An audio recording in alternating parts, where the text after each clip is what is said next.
Sábado, dia 26, é comemorado o Dia da Avó. Quem é que não tem, né, uma boa história para relembrar? O Fernando Aguzoli Pérez tem muitas, tanto que fez uma página na internet para narrar o dia a dia dele, desde que largou tudo para cuidar da avó Nilva, que sofria de Alzheimer e já faleceu.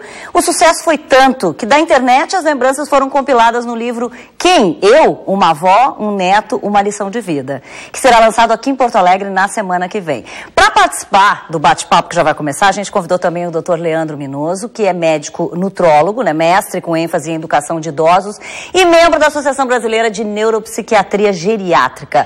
Estão também com a gente a diretora Anne Siderman e o roteirista e produtor executivo Leonardo Machado, do filme Gotas de Fumaça, que narra a história de uma viúva que aos 70 anos vive isolada. Eu vou pedir licença pro Rodrigo aqui para eles, para passar na frente. Tudo bem, gente? Boa noite. Boa noite. Sejam muito bem-vindos. A gente gosta muito de fazer esse tipo de bate-papo aqui no Tudo Mais, viu?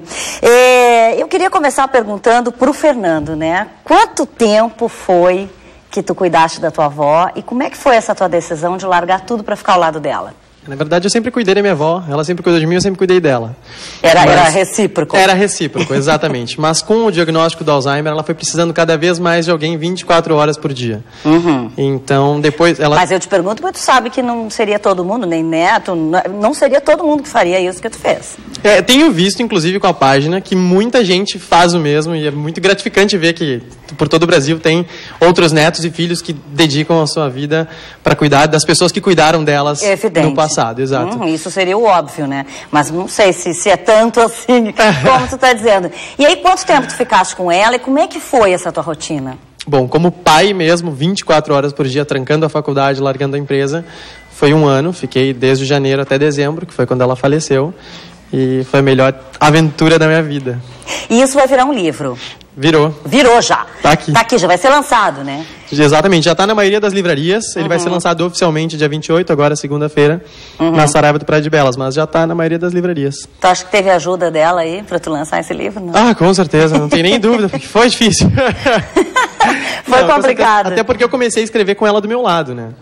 Então ela foi essencial para todo o processo. Tenho certeza que mesmo indo para outro plano, ela continua me ajudando. Sem dúvida nenhuma, né?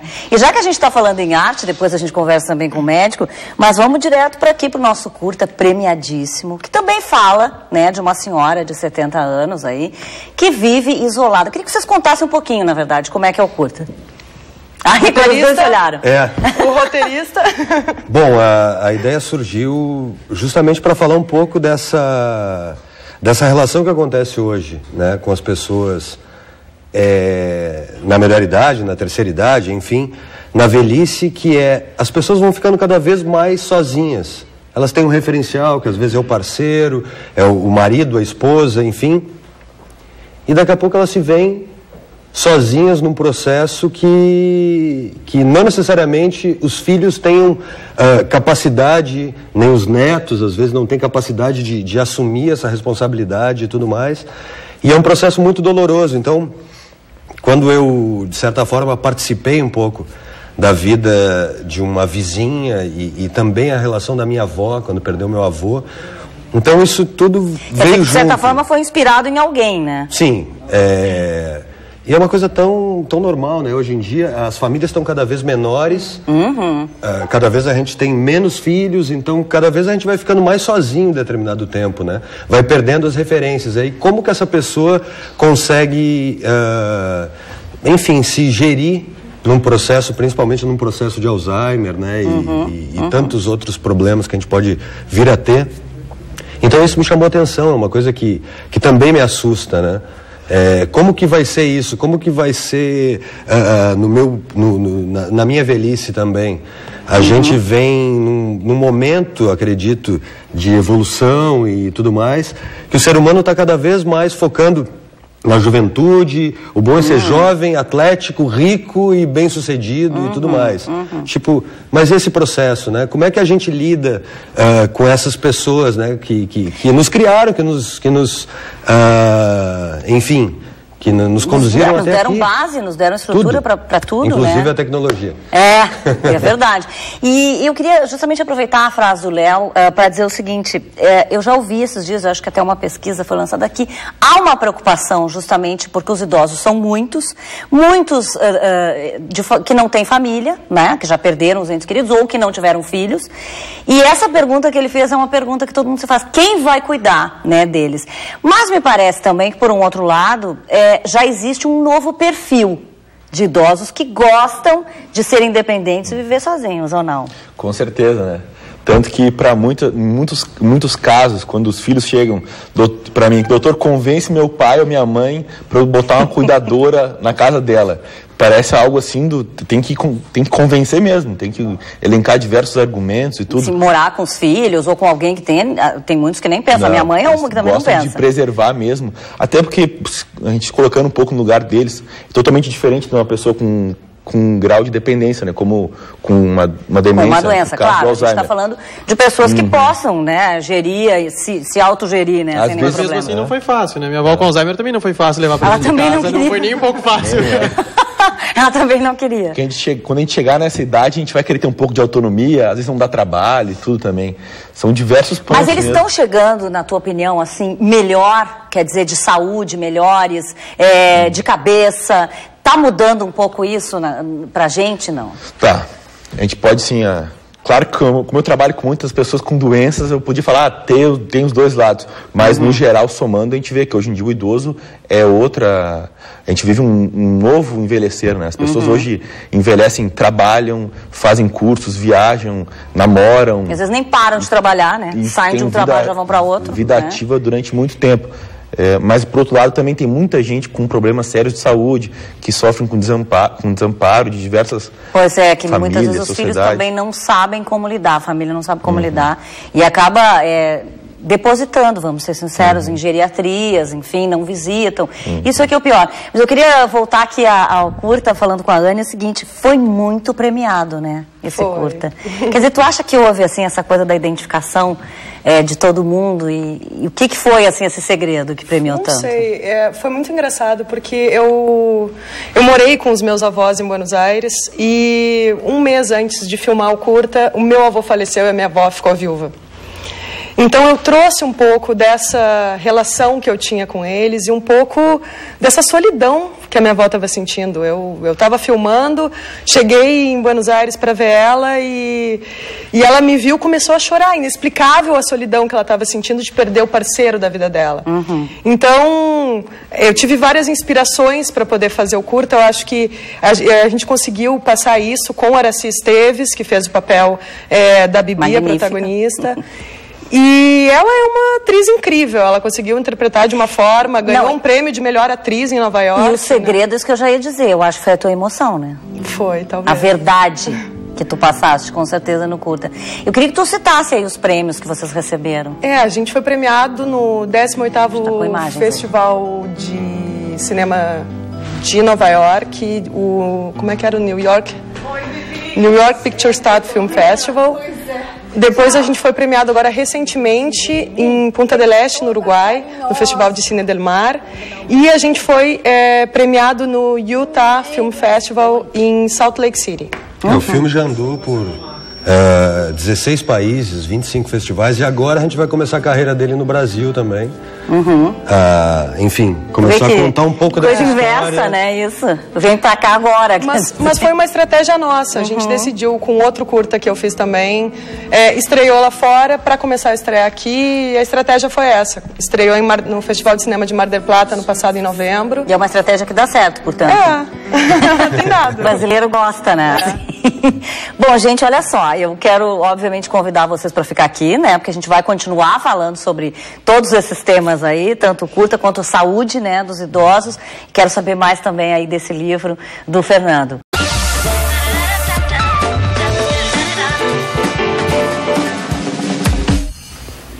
Você sabe que a gente sempre quer a sua participação aqui no Tudo Mais, né? Então mande a sua sugestão, seu comentário pelo nosso Facebook, TV Com Tudo Mais, e também pelo Twitter, @TV Com Tudo Mais. E eu quero aproveitar para mandar um beijo já pro Edgar Ferreira, que está ligado aqui no programa. Você também pode mandar a sua mensagem, né, com a hashtag Tudo Mais, que vai aparecer, né, na tela durante aqui o programa mesmo. E se você quer ver também novamente uma reportagem ou entrevista aqui do programa, acesse o site www.tvcom.com.br e confere o que foi ao ar no programa. A gente segue falando da terceira idade, para quem está acima dos 60 anos e inicia uma rotina de exercícios na academia. Qual será o treinamento ideal, né? Considerando que alguém que toda a vida praticou esportes e alguém que sempre foi sedentário. Pois é, tem esses dois lados.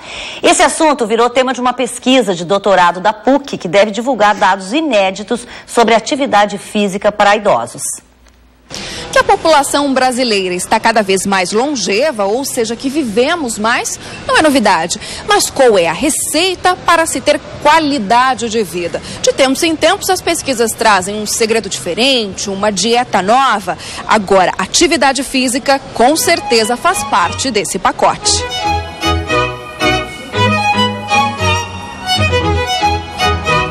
Nas academias, cada vez mais notamos a presença de pessoas com uma idade mais avançada. Luiz e Mário fazem parte desse time que está preocupado em ganhar bem-estar. Uma forma de saúde. Eu não vejo isso aqui como uma coisa de vaidade. Eu vou ficar bonito, vou ficar forte, vou ficar elegante, esbelto. Eu não vejo como saúde e uma situação melhor de tu viver. Fiquei muito tempo parado e precisei vir para a academia, né? É a primeira vez. Como é que está sendo essa experiência aí? Primeira vez? O senhor disse que o senhor jogava bola antes? Jogava bola, nadava, pescava, ia para o fundo do mar. Mas agora a experiência da academia está sendo muito bom para mim. Estou gostando. Quem não passa a gostar de exercício quando percebe os resultados? Mas o corpo dos 60 anos ou mais não é aquele mesmo dos 20. Fato, esse dia vai chegar para todos. Por maior que seja o condicionamento, ele responde de maneira diferente. E por isso, a rotina de exercícios de um idoso não é a mesma de um jovem. Que treinamento é esse? Em qual intensidade e frequência? Foi ao se fazer essas perguntas que o professor e educador físico André Estrela percebeu que não haviam respostas. Foi em busca delas que o assunto virou tema de uma pesquisa de doutorado. 40 voluntários, todos acima de 60 anos, foram selecionados e divididos em dois grupos. Um de atletas de alto nível, que participam de competições, e outro de praticantes de atividade física, mas sem fim competitivo. Além de coletas de sangue e saliva para determinar parâmetros imunológicos e hormonais, os idosos foram submetidos a testes de resistência. Então a gente tenta entender como funciona a resposta do sistema hormonal dela, que é quem faz a manutenção da oferta de energia durante o exercício, e como funciona o sistema imunológico dessa pessoa, porque o exercício físico ele é tido como uma agressão ao organismo, só que ele é uma agressão que a gente consegue mensurar. Então, se agredir demais, a pessoa não vai ter uma capacidade de recuperação. Se agredir de menos, o exercício físico ele não tem o seu benefício. Então a gente tem que achar o ponto adequado, e é para isso que essa pesquisa está sendo montada. O estudo ainda não foi concluído, mas está na reta final. Segundo o professor, o que já se percebeu é que os idosos, mesmo aqueles que não são atletas de alto rendimento, apresentaram um condicionamento físico muito bom. E para quem sempre teve uma vida sedentária e é iniciante na prática de exercícios, a dica é a combinação de ritmo menos acelerado com alta frequência. Quanto mais lento e mais tempo ela continuar fazendo atividade física, mais benéfico vai ser para o organismo dela. Se ela fizer uma atividade física que é muito intensa por um período de tempo muito curto, isso vai demandar um período de repouso muito grande. E aí ela perde a continuidade do exercício. E a continuidade do exercício é fazer, fazer, fazer, fazer. E como tu prestou atenção no jeito que eu falei, eu dei uma pausa entre um fazer e o outro. E essa pausa é a recuperação. Quanto mais intenso for o exercício, maior vai ser o tempo de pausa e menor vão ser os atos de fazer o exercício físico. Então é isso que a gente tem que cuidar. Bem tranquilo, bem devagarinho e o maior tempo possível praticando.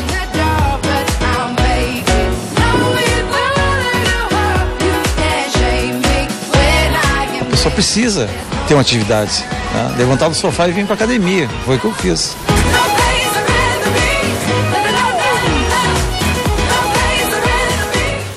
Bom, a gente continua, né, o nosso bate-papo aqui com o Fernando Aguzoli Pérez, o médico Leandro Minoso, a diretora do curta Gotas de Fumaça, Anne Siderman, e o roteirista e produtor executivo do filme, Leonardo Machado.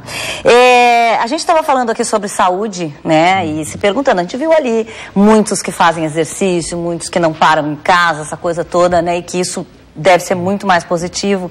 Mas eu queria saber, assim, quais são as principais doenças hoje, né, que atingem mais os idosos?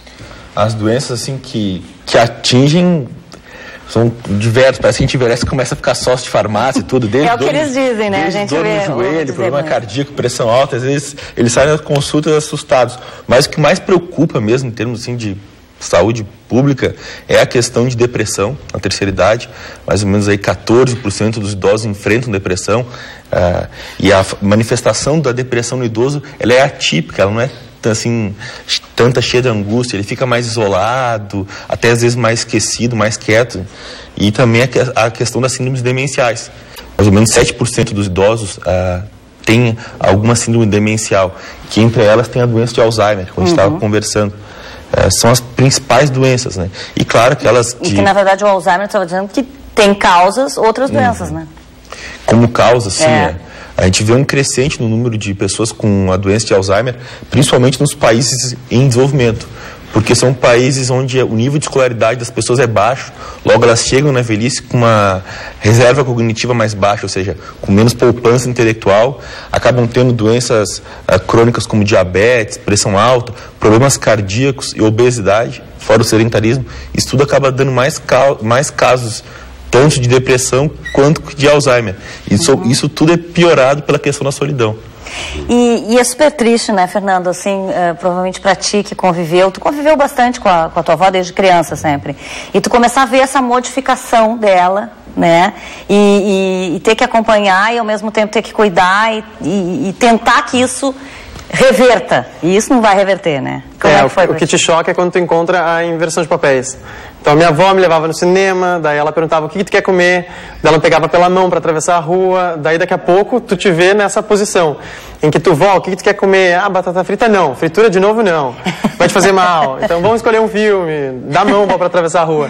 Então, te choca um pouco quando tu percebe, meu Deus, eu virei pai da minha avó. Complicadíssimo. Mas, tu comentaste muito bem, acho que um momento mais importante para o familiar que cuida de um idoso com Alzheimer é o momento em que ele toma consciência da progressão da doença, que não vai reverter, vai só aumentar as dificuldades, e esse é o momento principal para que tu possa, ok, e agora? O que eu posso fazer, já que eu não posso curá-la, né? E além da tua rotina, assim, tu chegaste a mudar alguma coisa na casa e tal, para poder atendê-la melhor, ou não foi necessário? Nós tínhamos um cachorrinho na época, e a gente estava com muito medo, porque a avó levantava no escuro e o cachorro ia direto, ficava nos pés, né, da pessoa, um shih tzu, coisa mais bonitinha. E que, aliás, são os cachorros mais parceiros mesmo, eu tenho também shih tzu. A gente pensava, meu Deus, o que a gente vai fazer? Mas nem deu tempo de pensar, o cachorro faleceu.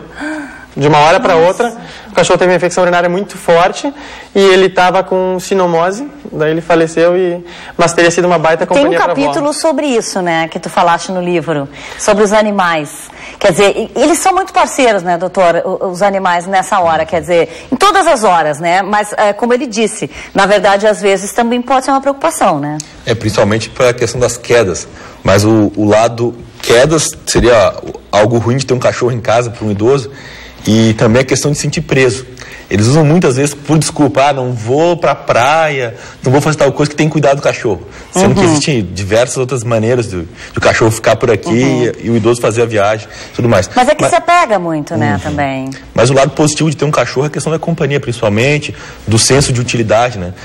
Ficando só em casa, a gente acaba se sentindo um pouco inútil. Isso aí aumenta a chance de ter depressão. Só dorme, não tem que fazer nada de levar o cão na rua, de dar comida, né? É uma responsabilidade também, e o cachorrinho tem a questão do afeto também, isso aí acaba ajudando na saúde no geral. Legal. E eu queria falar com a Anne também sobre o filme, que eu estava perguntando antes aqui no intervalo. Lá onde vocês já exibiram, né, o curta, como é que foi a reação das pessoas? O que as pessoas te falavam?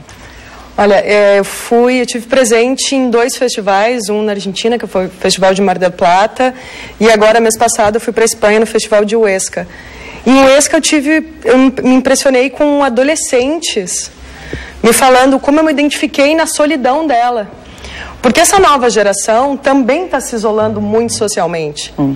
Sempre tecnologicamente se isolando através da vida virtual. Então, eu me impressionei muito com esse tipo de relação com o filme. Eu nunca esperei que adolescentes tivessem uma identificação. E muita gente se emocionando, se assustando com o final. Que a gente não vai contar, não adianta vocês quererem. Tem que ver. Foi muito bonito ver a reação do público. E por sinal, quando é que a gente vai poder ver o filme, então? Pois é, agora no Brasil a gente vai ver quando vai estrear aqui. Possivelmente ano que vem a gente já vai passar para outros circuitos, para internet, televisão. A gente está esperando, porque a gente está também agora no mês de agosto com várias estreias de outros trabalhos. E longa, série para TV, tá tudo junto, que a Anne também tá trabalhando. Então acredito que para setembro a gente vai ter uma sessão já em Porto Alegre do curta e vamos divulgar. Eu queria saber do doutor, assim, se tem como a gente, por exemplo, os idosos prevenirem de certa forma, né, problemas como Alzheimer. Se existe essa forma de prevenção agindo, né, de alguma forma, pelo menos não ficando em casa, não tentando sair de depressão. Existe isso, assim, uma forma de prevenir? Existe sim. Até pouco tempo tinha todo mundo aquela crença que crença meio fatalista, né? Se tu tem a tendência a ter Alzheimer genética, vai ter, não tem o que fazer. Isso a gente viu que a genética responde por 10% desse risco. 90% tem a ver com o estilo de vida e com o meio ambiente no qual a pessoa vive e se desenvolve. Fazer curso, palavra cruzada, alimentação e o mais importante, ano passado eu publiquei um livro sobre como não ter prevenção de Alzheimer, como não ter doença de Alzheimer. Da pesquisa que mais ficou, exercício físico.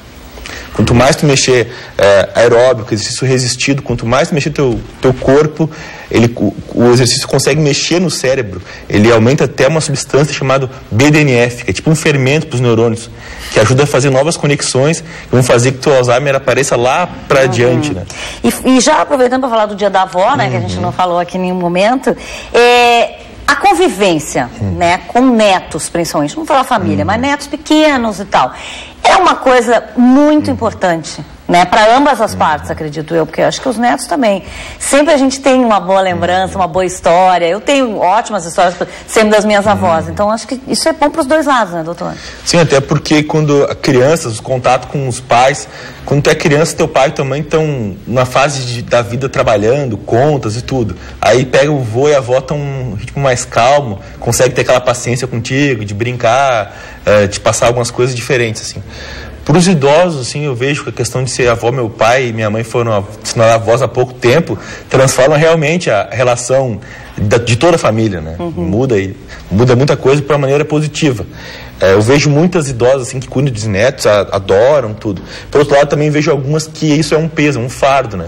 Que às vezes colocam na responsabilidade, senão ela tem que ficar toda tarde com meu filho e tudo, e algumas idosas vêm para mim reclamar às vezes, quando elas estão sobrecarregadas, que tem um neto para cuidar e tudo. Então esses dois lados, geralmente é uma coisa positiva. Mas é que às vezes também tem o cansaço, é bem isso, quando é uma obrigação, eu acho que aí se torna um fardo mesmo. Mas quando a pessoa pode decidir, né, se quer conviver, quantas vezes vai ver, enfim, eu acho que é positivo. E eu estava pensando aqui, Fernando, que tudo isso deve ter trazido para a tua vida uma baita lição, né?